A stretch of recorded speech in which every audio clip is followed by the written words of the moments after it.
I have played a lot of anime-style fighting games in the last couple of years, but the new one, Blade Strangers, caught my eye because of its colorful cast of characters from a variety of different games. But should this one be no stranger to your console, or is this blade not sharp enough to tackle the competition?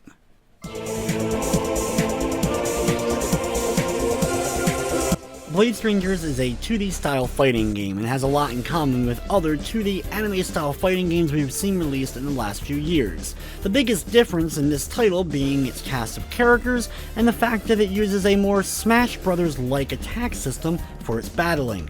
This means that you're not putting in complicated button presses in order to pull off the big moves. Instead, you have 4 different attacks with the characters, and by inputting different directional buttons, you're able to pull off the different moves, similar to the Smash Brothers series. The game comes to us from Studio Zaizensen, who were one of the developers in the Omihara Kawase series as well as Code of Princess. That's why those characters are included, as well as some indie darlings like Shovel Knight and Isaac from The Binding of Isaac, and you have an overall interesting cast of characters with some very unique moves and backstories to make an interesting game. The game features a small handful of modes for you to sink your teeth into. There's online and versus, which is where a bulk of players will end up spending their time, either jumping online to play against people around the world, or grabbing a group of friends to play on the same couch. This game is very much pick up and play, with a lot of fast-paced action and tons of moves to easily pull off, so you and your friends and people that have never played the game before can grab a controller and easily get some enjoyment out of it. This doesn't mean that there isn't depth to the game. In fact, there's actually a fair amount of it. You can spam the same move over and over again if you want, and pull off some pretty big combos. The thing is though, every time you do the same move in a combo, it lessens its effect, so if you just keep spamming, you're going to do less and less damage to your opponent. The game's single-player campaign, or the story mode, has about a 20 to 40 minute experience for each of the game's main characters. Here there's a bit of dialogue before each of the battles, and you get a purpose for why they're kind of there, and some interaction between the characters, which is funny if you're a fan of any of the characters involved in the title, and the same kind of overarching plot with a basic linear kind of story mode that you would see in pretty much every other fighting game. It's not bad, gets the job done, and I'm glad it's here, but it really isn't anything special.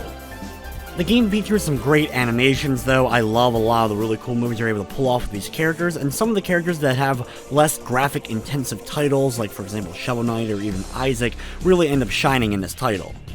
From the technical side of things though, I'm happy to report there's no crashing or other major glitches. Blade Strangers is available now on the Nintendo Switch, PS4, and PC for $39.99.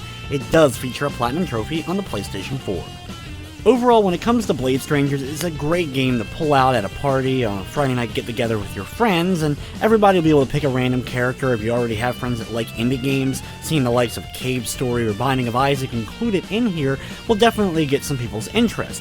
The thing is though, once that party ends up fading, there's not a ton of depth or modes to sink your teeth into, and there are so many other great fighting games on the market, a lot of which are even cheaper than the current price point on this title. It's hard for me to really recommend this one unless you're dying for a new anime fighting game or an absolute die-hard fan of any of the games included. With that said, I liked Blade Strangers, but it just needed a bit more to really set it apart. I'm going to be giving it a 6 out of 10.